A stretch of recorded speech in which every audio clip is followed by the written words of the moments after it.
వయ్యారి సారీస్ మే 8వ తారీఖున ఓపెనింగ్ జరగబోతుంది. ఎవరైతే షాపింగ్ చేస్తారో 3000 అండ్ అబౌవ్ ఫస్ట్ 200 కస్టమర్స్ కి సారీ రూపాయికే ఇచ్చేస్తున్నారు. తమిళనాడులో ప్రభుత్వ ఏర్పాటు దిశగా విజయ్ అడుగులు వేస్తున్నారు. ప్రభుత్వ ఏర్పాటుకు మరో 10 సీట్ల దూరంలో విజయ్ ఉన్నారు. ఇప్పటికే కాంగ్రెస్ మద్దతు కోరుతూ ఏఐసిసి అధ్యక్షుడు మల్లికార్జున్ ఖర్గేకు లేఖ రాశారు. ఇక విజయ్ మద్దతు కోరిన విషయాన్ని వెల్లడించారు కాంగ్రెస్ పార్టీ సీనియర్ నేత కేసీ వేణుగోపాల్. టీవీకేకు కాంగ్రెస్ సంపూర్ణ మద్దతు ప్రకటిస్తున్నట్లుగా కూడా ప్రచారం సాగుతుంది. మరోవైపు బీజేపీ అన్నా టీఎంకేకు ఛాన్స్ ఇవ్వకుండా కాంగ్రెస్ స్కెచ్ వేసేటువంటి పనిలో ఉన్నట్లు తెలుస్తుంది. అయితే తమకు 2 మంత్రి పదవులు కావాలంటూ కూడా కాంగ్రెస్ కోరినట్లుగా ప్రచారం కూడా జరుగుతుంది.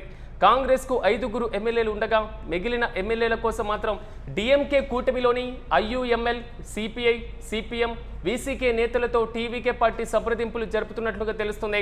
అదేవిధంగా డిఎండికేను విజయ్ నేరుగా సంప్రదించేటువంటి అవకాశం కనబడుతుంది. ఇక విజయ్ ప్రమాణ స్వీకారానికి కాంగ్రెస్ అగ్రనేత రాహుల్ గాంధీ వచ్చేటువంటి అవకాశం ఉందంటూ వార్తలు జోరుగా సాగుతున్నాయి. ఇక టీవీకేకు కాంగ్రెస్ మద్దతు పైన డిఎంకే నేతలు కూడా సెటైర్లు మొదలుపెట్టారు. కాంగ్రెస్ను ఉద్దేశిస్తూ వెన్నుపోటుదారు అంటూ కూడా విమర్శలు గుప్పిస్తున్నారు డిఎంకే పార్టీ నేతలు. ఇక ట్వీట్ చేసి కూడా డిఎంకే నేత శరవణ్ కూడా ఘాటుగా స్పందించినటువంటి పరిస్థితులు మనం చూస్తున్నాం. ఎన్నికల ముందు తమతో పొత్తు పెట్టుకొని ఇప్పుడు ప్లేట్ ఫిరాయించారంటూ కూడా డిఎంకే నేతలు అసహనం వ్యక్తం చేస్తున్నారు.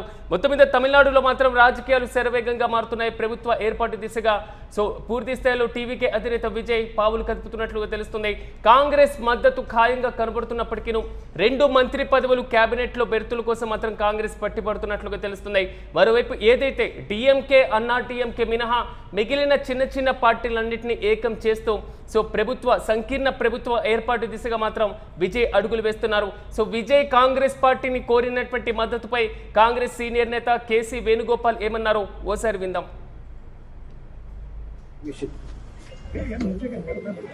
Basically, post-election scenario. Honorable Congress President Mallikarjun Kharge ji, LOP, Lok Sabha Rahul Gandhi ji, in charge Girish Chodhankar ji was there. The President of TVK, T.D. Vijay, has requested the INC for support to form a government in Tamil Nadu. INC is clear that the mandate in Tamil Nadu is for a secular government committed to protecting the constitution in letter and spirit. The INC is determined not to have the BJP and the proxies run the government of Tamil Nadu in any manner. T.D. Vijay has spoken about drawing inspiration from Viram Talevar Kamaraj also. Accordingly, the Congress leadership has directed the TNCC to take a final decision on T.D. Vijay's request, keeping in view the sentiments of the state reflected in the electoral verdict. That's all. Thank you very much. ఇది వేణుగోపాల్ చేసినటువంటి comment. ఇక ఇదే అంశంపై మరింత సమాచారం మా ప్రతినిధి వెంకట్ అందిస్తారు. వెంకట్ చెప్పండి, తమిళనాడులో సంకీర్ణ ప్రభుత్వము, లౌకిక ప్రభుత్వం ఏర్పాటు దిశగా మేము అడుగులు వేయబోతున్నాం. ఇది వేణుగోపాల్ నోట వచ్చినటువంటి మాట. ఎట్టకేలకు విజయ్కు కాంగ్రెస్ పార్టీ మాత్రం మద్దతు ప్రకటించింది. ఇతర పార్టీల మద్దతు ఎంతవరకు కూడగట్టేటువంటి ప్రక్రియ పూర్తయింది? పూర్తి అప్డేట్స్ ఏంటి?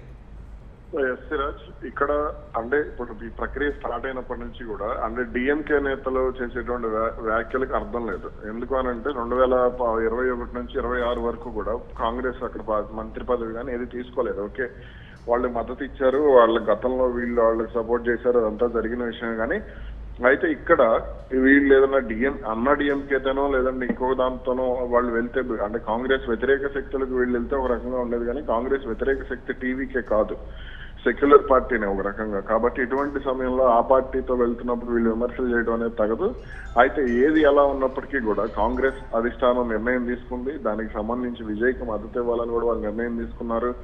ఇక అంటే 2 మంత్రి పదవులు తీసుకుని ప్రభుత్వంలో ఉండాలి అనేది కూడా కాంగ్రెస్ నిర్ణయంగా కనపడుతోంది. దీనికి సంబంధించి కాంగ్రెస్ అగ్రనేత, కేరళకు కాబోయే ముఖ్యమంత్రి అయినటువంటి కేసీ వేణుగోపాల్ ఇప్పటికే దీనికి సంబంధించి ఒక స్పష్టమైనటువంటి ప్రకటన కూడా చేయటం జరిగింది. కాబట్టి అంటే విజయ్ ఏ విధంగా నిర్ణయం తీసుకోబోతున్నారు ఏంటి? అయితే కాంగ్రెస్ పెట్టినటువంటి 2 మంత్రి పదవుల షరతు అనేది ఒక అంటే వాళ్ళకి సాధారణంగా విజయ్కి అంత అవసరం లేకపోవచ్చు. కానీ ఇక్కడ తానే స్వయంగా కాంగ్రెస్ పార్టీ మద్దతు కోరాడు కాబట్టి వాళ్ళకి మంత్రి పదవులు ఇచ్చేటువంటి అవకాశం కూడా లేకపోలేదు.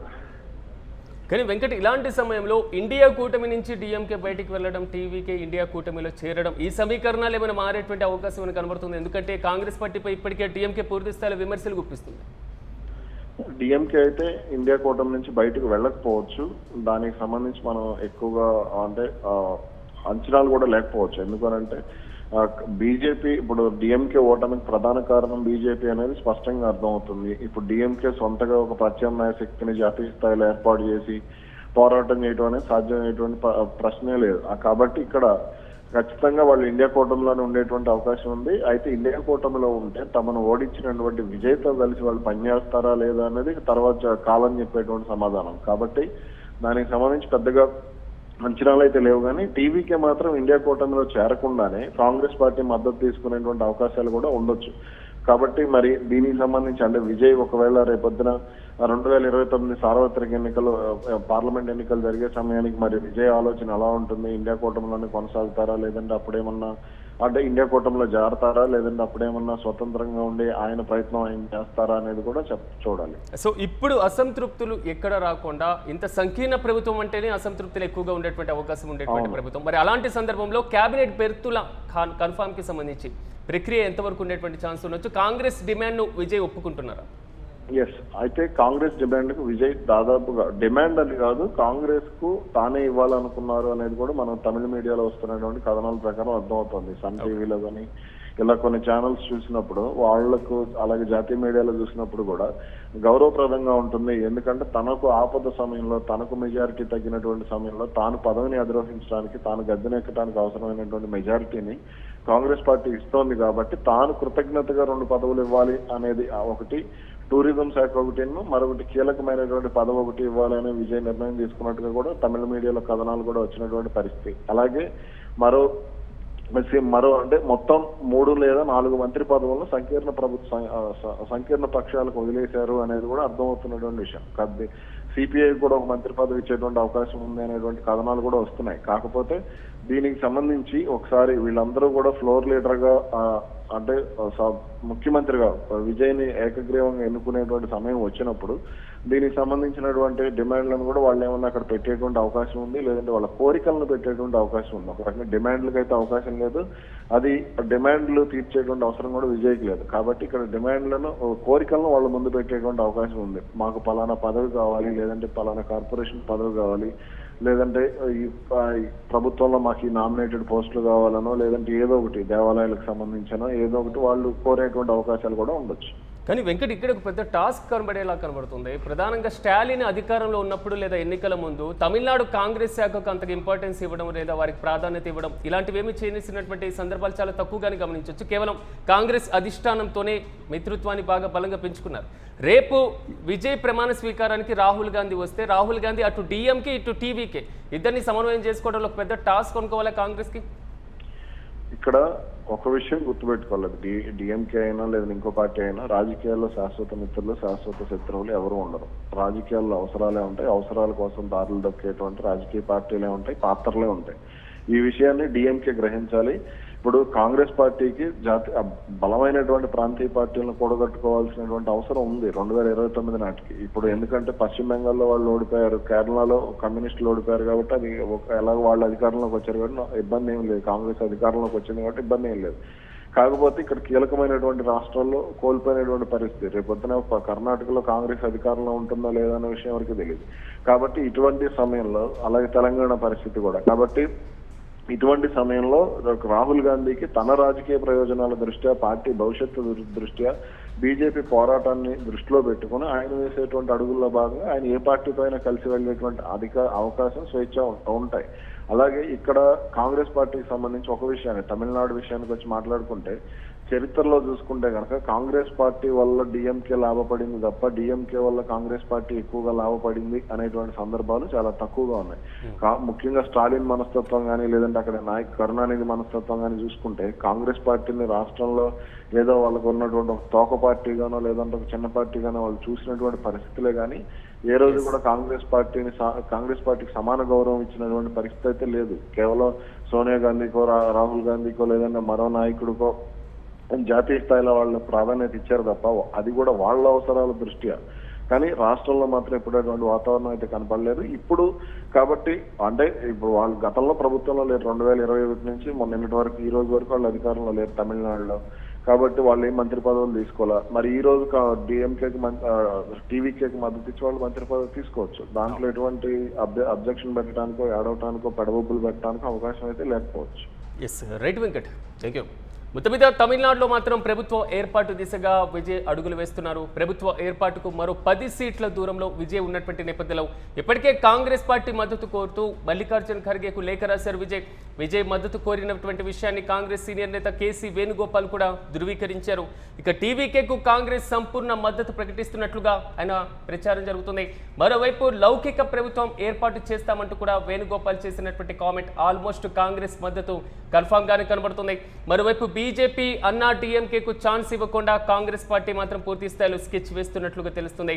అయితే తమకు కేబినెట్ లో 2 మంత్రి పదవులు కావాలంటూ కాంగ్రెస్ కోరినట్లు ప్రచారం కూడా సాగుతుంది. కాంగ్రెస్ కు మొత్తం 5 ఎమ్మెల్యేలు ఉండగా మిగిలిన ఎమ్మెల్యేల కోసం వేట మొదలైంది. ఇక డిఎంకే కూటమిలో ఉన్నటువంటి ముస్లిం లీగ్ పార్టీకి సంబంధించినటువంటి ఐయుఎంఎల్ పార్టీ, అదేవిధంగా కమ్యూనిస్టు పార్టీలు, వీసీకే నేతలతో టీవీకే సంప్రదింపులు జరుపుతున్నాయి.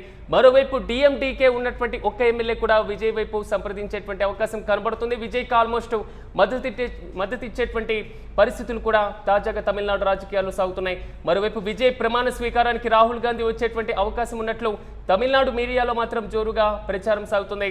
మరోవైపు టీవీకేకు కాంగ్రెస్ మద్దతు పైన డిఎంకే నేతలు కూడా సెటైలు వేస్తున్నారు.